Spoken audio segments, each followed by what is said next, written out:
Hey everyone, welcome back. Get ready because today we're taking a deep dive into Yuval Noah Harari's Sapiens. Yeah, it's an incredible book. I know, right?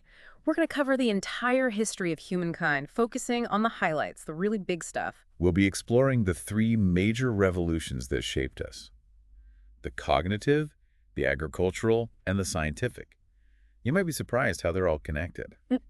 Okay, let's start at the very beginning. Humans have been around for about 2.5 million years. Right. But history, as we know it, doesn't start until much, much later. Yeah, like what makes us so different, right?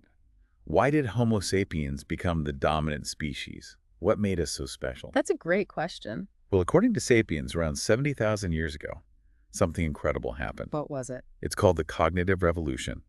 And this is when Homo sapiens developed the capacity for language and complex thought. And get this, they developed the ability to believe in things that don't physically exist. Wait, what? Right. Like what kind of things? Things like gods, nations, money. Mm. Yeah. Before this, our ancestors couldn't even conceptualize those things. Wow. So you're saying our ability to believe in these things, these imagined realities, is what sets us apart. Exactly. They only exist because we collectively agree that they do. And this ability is actually what allowed Homo sapiens to cooperate in large numbers. Mm-hmm. I mean, think about it. You can't form a complex society, build empires, or even have a global economy without shared beliefs in things that don't physically exist. Okay, I see what you mean. So this ability to believe in imagined realities, is it all good? Or is it more complicated than that?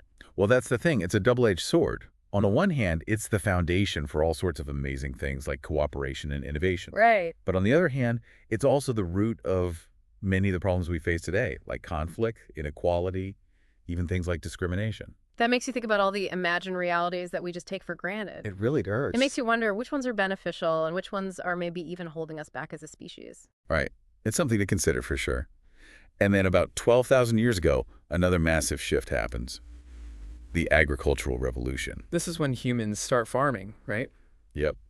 And it's another turning point with a lot of surprising consequences. I mean, we often think of agriculture as this huge leap forward, like we finally settled down and figured things out. Yeah, a lot of people think that, but Harari presents a more nuanced view. He says that agriculture gave us more control, for sure, more control over our food supply. But he argues that for many individuals, life actually became harder. What do you mean? Harder in what way? I always thought of hunter-gatherers as having these really difficult lives, constantly struggling to survive. Well, some studies actually suggest that hunter-gatherers might have only spent a few hours a day actually finding food. No way, seriously? Yeah, but early farmers, they were working from dawn till dusk. Wow. That's a completely different picture than what most people imagine. Totally. Yeah.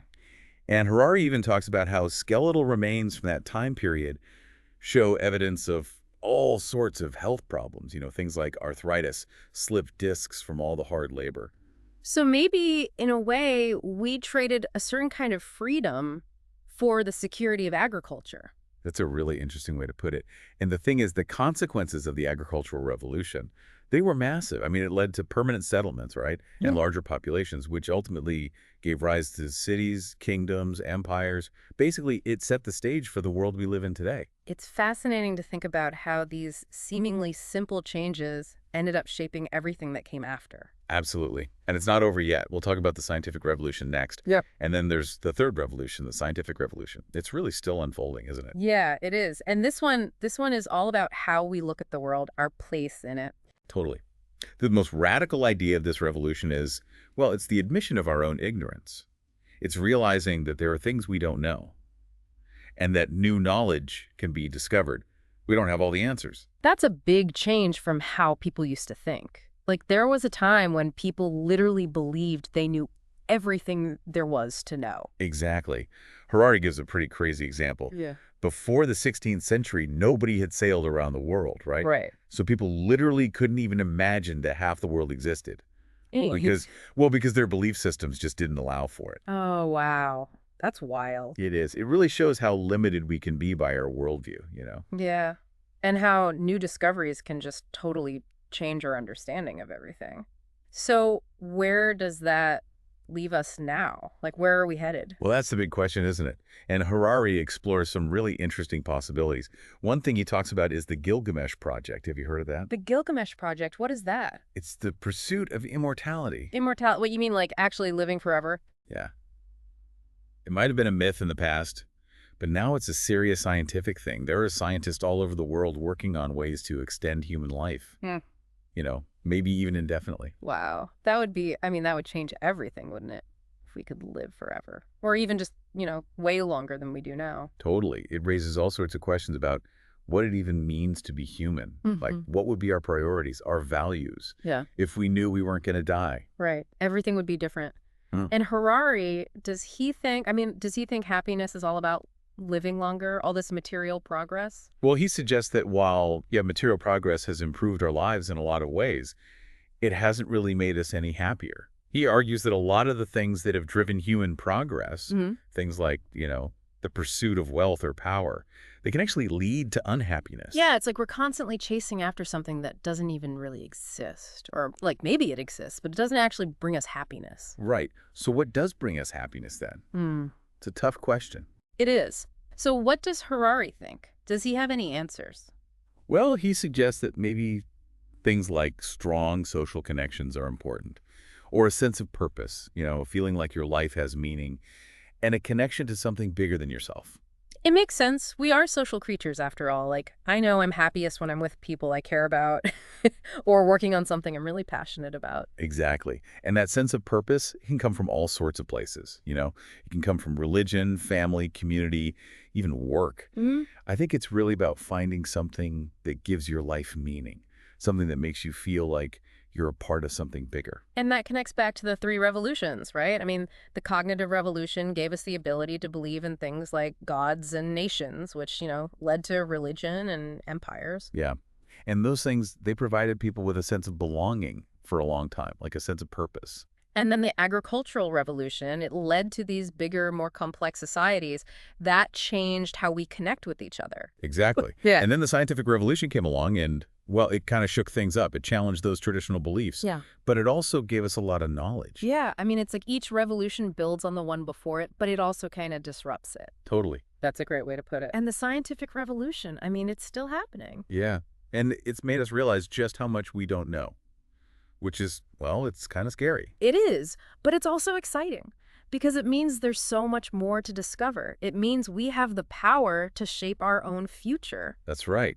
And that's both a huge responsibility and an incredible opportunity. It is. What really struck me about Sapiens is that it's not just about these big abstract ideas. Like, Harari also talks about the lives of regular people. Yeah. He tells stories about farmers, soldiers, merchants. He really brings history to life. He does. It makes you realize that these big historical events, they really affected real people. People just like us. Totally.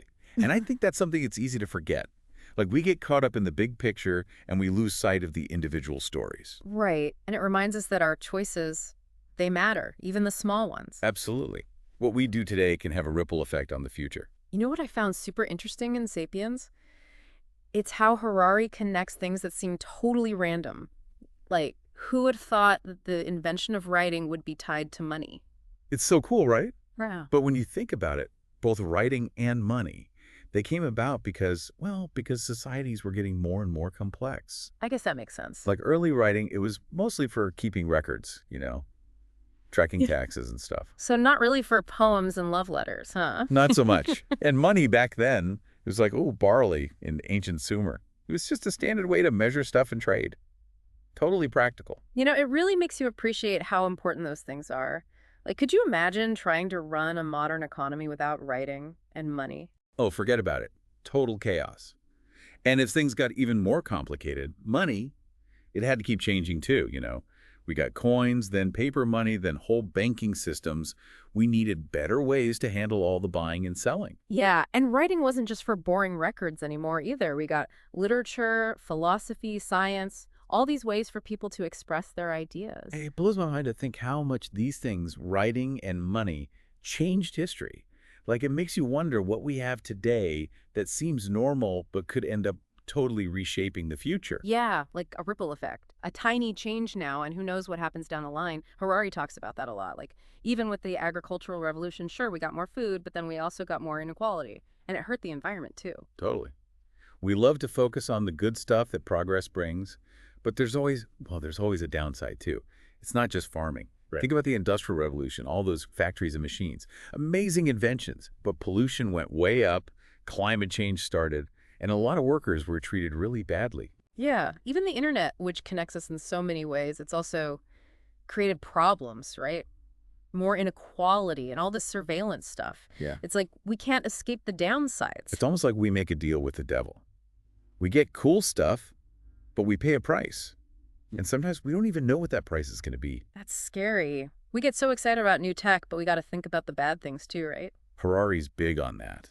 He wants us to be smart about the choices we're making today, to really think about what could happen way down the line. We're not just watching history happen, Yeah. we're the ones making it. Wow. It's exciting, but kind of a lot of pressure too. We can make amazing things or totally mess things up even worse. It's a balancing act. Yeah. And it shows us that even with all our fancy technology, we're still fragile. Like with climate change, that's a big wake-up call. Our actions have consequences. So where do we go from here? Will we use all we know to make things better, or are we doomed? That's the question of the century, right? And there's no easy answer. But what Sapiens does is it tells us to be more aware, to really think about our choices and try to build a future that's good for everyone and for the planet, too. So it's like a call to action, right? It says we all have a part to play. Totally. And it's not just about the big stuff like politics. It's also what we buy, what we eat, how we treat each other. All of that matters. If you could ask Harari just one question about the future, what would it be? That's a tough one. But one thing's for sure, after diving into Sapiens with you, it's clear that knowing about the past is like a key to understanding what's going on now and what might happen next. We've talked about a lot today, from the very first words humans spoke to, well, to the idea of living forever. Sapiens really makes you rethink what it means to be human. We've just scratched the surface, but hopefully this has given you a lot to think about. Thanks for listening, everyone.